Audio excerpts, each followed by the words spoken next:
नमस्कार दोस्तों, मैं फिर हाजिर हुई हूँ आपके लिए एक नया वीडियो लेकर। तो दोस्तों, आज की वीडियो में जो मैं बताने वाली हूँ book list for UPSC CSC prelims. जी हाँ दोस्तों, आज के वीडियो में मैं यूपीएससी सीएससी प्रीलिम्स की बुक लिस्ट बताने वाली हूँ। तो चलिए दोस्तों, शुरू करते हैं हमारा आज का वीडियो।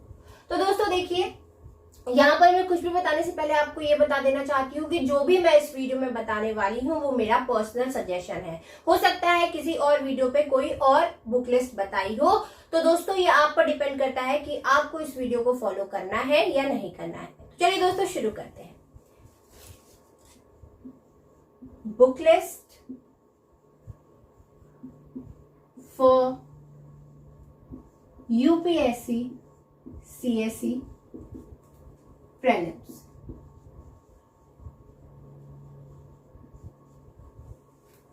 यहां पर मैं book list UPSC CSC prelims की हिंदी मीडियम वाले स्टूडेंट्स के लिए बताने वाली हूं। तो देखिए, सबसे पहला जो आता है सब्जेक्ट वो आता है हिस्ट्री। अब हिस्ट्री भी क्या डिवाइडेड होता है किस किस पार्ट में? एंशिएंट, मेडिएवल और आपका मॉडर्न। प्राचीन भारत का इतिहास, मध्यकालीन भारत का इतिहास, आधुनिक भारत का इतिहास। तो एशियन हिस्ट्री की अगर मैं बात करूं तो इसके लिए सबसे फेमस बुक कौन सी है? आर.एस. शर्मा। मेडिएवल के लिए आपको पढ़ना है सतीश चंद्र।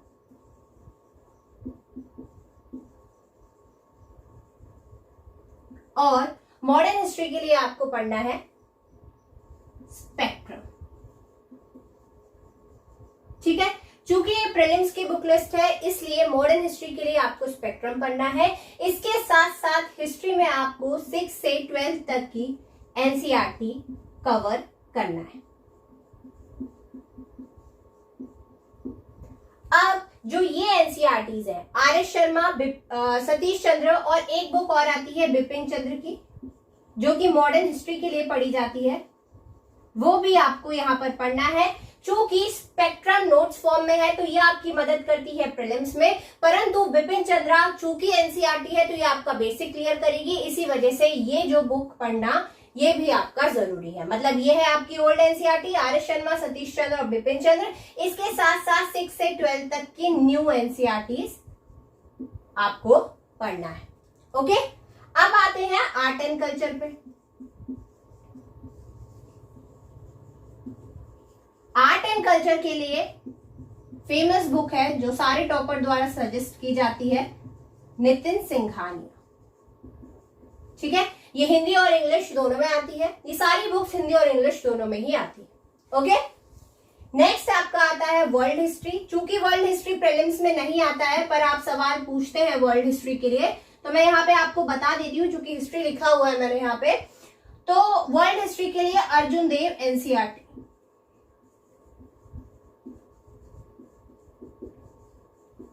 ठीक है, तो ये हो गया आपका हिस्ट्री का पार्ट। नेक्स्ट हम देखते हैं ज्योग्राफी।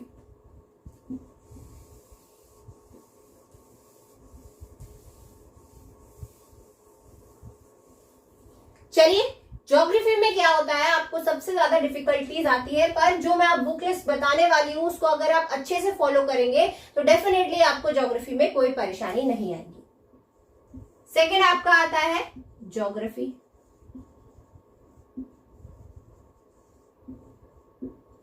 ज्योग्राफी के लिए जो मोस्ट इंपॉर्टेंट बुक्स हैं वो है 6 से 12 तक की एनसीईआरटी। ये आपका करीब 75 to 80% सिलेबस कवर करती है, चाहे वो मेंस का हो या प्रीलिम्स का। इसके साथ साथ अगर आप कोई रेफरेंस बुक लेना चाहते हैं तो आप ले सकते हैं माजिद हुसैन सर की बुक, जो कि इंडियन ज्योग्राफी और वर्ल्ड ज्योग्राफी दोनों की आती है। ओके, तो माजिद हुसैन सर की बुक ले सकते हैं आप। लेकिन मैं आपको अभी भी फिर से बोलूंगी कि 6 से 12 तक की एनसीईआरटी सबसे पहले आप पढ़िएगा, उनका मल्टीपल टाइम रिवीजन करिएगा, कंठस्थ कर लीजिएगा, मतलब अच्छे से याद कर लीजिएगा। फिर अगर आप चाहो तो अगर आपको जरूरत पड़ती है सिलेबस के अनुसार तो आप माजिद हुसैन सर की बुक ले सकते हैं एज अ रेफरेंस। ओके, तो ये हो गया आपका ज्योग्राफी का। नेक्स्ट आपका आता है पॉलिटी। Third polity. तो देखिए, चूंकि एनसीईआरटी मोस्ट इंपॉर्टेंट होती है इसलिए पॉलिटी में भी आपको एनसीईआरटी पढ़ना जरूरी है, क्योंकि आपका जो मेन मकसद है वो प्रीलिम्स अकेला निकालना नहीं है, आपको पूरा यूपीएससी सीएससी का जो एग्जाम है वो क्लियर करना है। मतलब अगर एनसीईआरटी नहीं पढ़ोगे तो आपको मेंस में दिक्कत आने वाली है, क्योंकि जो एनसीईआरटी है वो आपका सवाल क्या क्यों कैसे वो कवर करती है। इसलिए पॉलिटी के लिए भी आपको 6 से 12 तक की एनसीईआरटी पढ़ना जरूरी है। और एक मोस्ट इंपॉर्टेंट बुक कौन सी आप सभी को पता होगा, एम लक्ष्मीकांत। कौन सी? एम लक्ष्मीकांत जो बुक आती है वो आपको पढ़नी है, मल्टीपल टाइम इसका रिवीजन करना है। ये आपकी मोस्ट इंपॉर्टेंट बुक है क्योंकि इससे हमेशा सवाल पूछे जाते हैं, चाहे वो प्रीलिम्स हो चाहे मेंस। ओके, इस बुक को बहुत ही अच्छे से आप याद कर लीजिएगा। इसके साथ साथ आपका जो आता है वो आता है आपका इंटरनेशनल इश्यूज। तो इंटरनेशनल इश्यूज के लिए जो आप बुक पढ़ सकते हैं वो आप पढ़ सकते हैं स्वतंत्र भारत में राजनीति,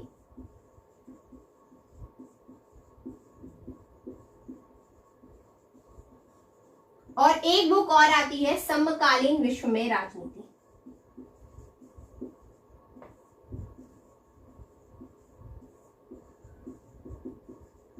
ये भी एनसीईआरटी ही है, तो ये आप पढ़िएगा, जिससे आपका जो इंटरनेशनल इशू है वो कवर हो जाएगा। और उसके साथ साथ करंट अफेयर, ठीक है, करंट अफेयर बहुत ही ज्यादा इंपॉर्टेंट है इंटरनेशनल इशू में, क्योंकि करंट अफेयर से ही क्वेश्चन इसमें पूछा जाता है। ओके, करंट अफेयर अच्छे से पढ़िएगा और अगर जरूरत पड़ती है तो आप इंटरनेट की सहायता ले सकते हैं। कौन से सब्जेक्ट के लिए? इंटरनेशनल इश्यूज के लिए। जितने भी इंटरनेशनल ऑर्गेनाइजेशन है उनके बारे में अगर आपको पढ़ना है तो आप गूगल करके पढ़ सकते हैं। ठीक है, तो ये हो गया आपका polity plus international issues. Next आते हैं हम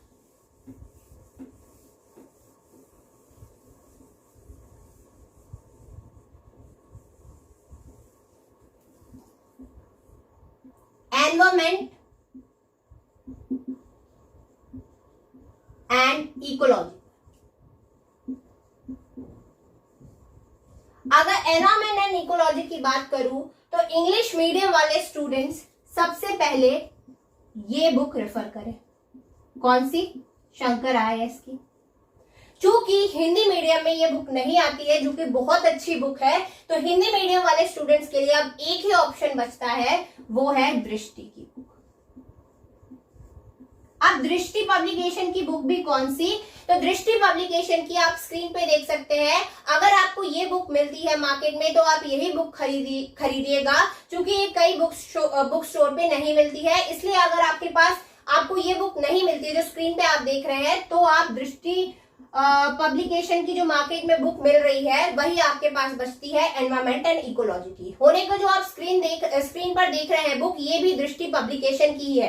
ये मोटी सी बुक आती है, जो अब आ रही है वो एक क्विक रिवीजन करके बुक आ रही है। तो अगर आपको इस स्क्रीन पर दिख रही बुक नहीं मिलती है जो कि दृष्टि पब्लिकेशन की है, तो आप दृष्टि ही पब्लिकेशन की जो अभी बुक आ रही है वो भी आप खरीद सकते हैं, क्योंकि आपके पास कोई ऑप्शन नहीं है।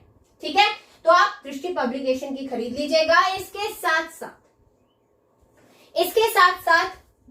एनसीईआरटी कौन सी? क्लास 12 की बायोलॉजी की, और इसके भी कौन से जो लास्ट के 4 चैप्टर्स हैं वो आपको पढ़ना है बस।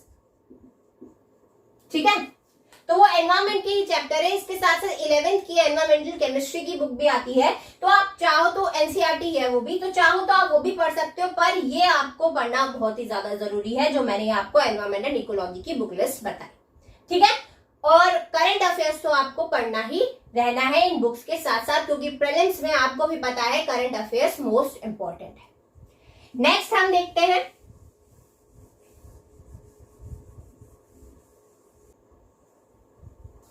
चलिए आप देखते हैं इकोनॉमी। इकोनॉमी में आपको जो पढ़ना है, सबसे पहले तो 9th से 12th तक की एनसीईआरटी,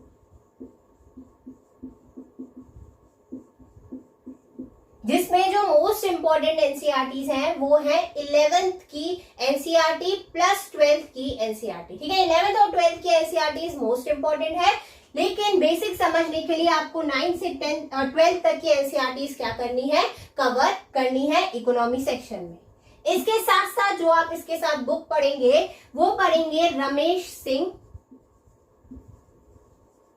अगर आप हिंदी मीडियम के स्टूडेंट हो तो रमेश सिंह बहुत अच्छी बुक है, तो आप एनसीईआरटी पढ़ने के बाद ये बुक पढ़िएगा ताकि समझने में आपको कोई दिक्कत ना हो। और अगर आप इंग्लिश मीडियम के स्टूडेंट हैं तो श्री राम की इकोनॉमी की बुक आती है, वो आप पढ़ सकते हैं अगर आप इंग्लिश मीडियम के स्टूडेंट हो, तो ये भी बहुत अच्छी बुक है, श्री राम आयस की जो इकोनॉमी की बुक आती है। ठीक है, अब नेक्स्ट आते हैं हम साइंस एंड टेक्नोलॉजी।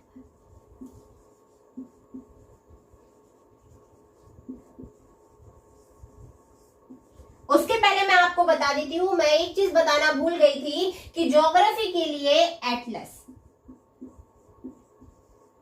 ज्योग्राफी के लिए एटलस आप खरीदना मत भूलिएगा, क्योंकि एटलस से क्या होगा, एटलस ज्योग्राफी को बहुत ही अच्छे से कवर करती है, क्योंकि मैप्स के साथ अगर आप ज्योग्राफी पढ़ोगे तो वो आपको जल्दी समझ आएगी। तो एटलस कौन सी, ऑक्सफोर्ड की आप खरीद सकते हैं। ओके, तो एटलस खरीदना मत भूलिएगा, मैं ज्योग्राफी की बुक लिस्ट में बताना भूल गई थी। ठीक है, तो एटलस जरूर खरीदिएगा, जो कि ज्योग्राफी को आपकी क्या करेगी, इजी कर देगी। अब आते हैं साइंस एंड टेक्नोलॉजी में। तो साइंस एंड टेक्नोलॉजी में जो मोस्ट इंपॉर्टेंट है वो है 6 से 10 तक की एनसीईआरटी। और चूंकि अगर हम प्रीलिम्स की बात करें तो प्रीलिम्स में साइंस एंड टेक्नोलॉजी जो पूछा जाता है वो मोस्टली बेस्ड होता है करंट अफेयर पे, तो करंट अफेयर आपको नहीं छोड़ना है। ठीक है, साइंस एंड टेक्नोलॉजी वाले सेक्शन को करंट अफेयर के साथ ही जोड़ के चलना है, इसके साथ साथ बेसिक क्लियर करना है, तो 6 से 10 तक की एनसीईआरटी। अब नेक्स्ट देखते हैं, नेक्स्ट आपका आता है क्या, करंट अफेयर। चलिए, अब जो लास्ट पार्ट आता है वो आता है करंट अफेयर का। करंट अफेयर का जो सेक्शन है वो मोस्ट इंपॉर्टेंट है प्रीलिम्स के लिए। तो करंट अफेयर के सेक्शन के लिए अगर आप इंग्लिश मीडियम वाले स्टूडेंट्स हैं तो आप जो न्यूज़पेपर पढ़ेंगे वो पढ़ेंगे द हिंदू, पर हिंदी मीडियम वाले स्टूडेंट्स के लिए जो न्यूज़पेपर आपको पढ़ना है वो पढ़ना है दैनिक जागरण। कौन सा, दैनिक जागरण, जो राष्ट्रीय संस्करण आता है इसका, वो आपको पढ़ना है। इसके साथ साथ आपको दृष्टि की जो वेबसाइट है वहां पर क्या होता है, डेली न्यूज़पेपर का एनालिसिस अपलोड होता है, जिसमें वो आपको प्रीलिम्स के लिए जो इंपॉर्टेंट करंट अफेयर्स हैं वो बताते हैं, एडिटोरियल हिंदी में बताते हैं और बहुत ही सरल भाषा में। ठीक है, बहुत ही सरल भाषा में वहां पे दिया होता है, जितने भी पीआईबी हो गई, द हिंदू हो गया, दैनिक जागरण हो गया, सबका क्या वो इंक्लूड करके एक बनाते हैं पूरा एनालिसिस, जिसमें प्रीलिम्स के लिए जो इंपॉर्टेंट करंट अफेयर्स हैं वो आपको पढ़ना बहुत ही ज्यादा जरूरी है, और एडिटोरियल भी आप वहां से पढ़ सकते हैं, जो कि काफी अच्छा वो लोग वहां पर अपलोड करते हैं। इसके साथ साथ दृष्टि के ही वाईटी चैनल पर क्या वो करंट अफेयर बुलेटिन चलाते हैं, जो कि वीकली अपलोडेड होता है। ठीक है, वीकली अपलोडेड होता है, तो आप उसे भी सुनिएगा, जो आपके करंट अफेयर का जो सेक्शन है उसे आसान बना देगा। इसके साथ साथ एक मैगजीन आती है योजना, तो वो मैगजीन भी आपका पढ़ना जरूरी है करंट अफेयर सेक्शन के लिए। पर जो ये वाला पार्ट है इसे आपको पढ़ना मोस्ट इंपॉर्टेंट है। ठीक है दोस्तों, तो यही था हमारा करंट अफेयर वाला सेक्शन, जो कि इंपॉर्टेंट सोर्सेज है वो मैंने आपको यहाँ पर बता दिए। तो दोस्तों यही था हमारा आज का वीडियो। आई होप आपको ये वीडियो अच्छा लगा हो, और अगर कोई बुक छूट गई है तो आप कमेंट सेक्शन में लिखकर हमें बता सकते हैं। तो दोस्तों मिलते हैं नेक्स्ट वीडियो में। Thank you so much.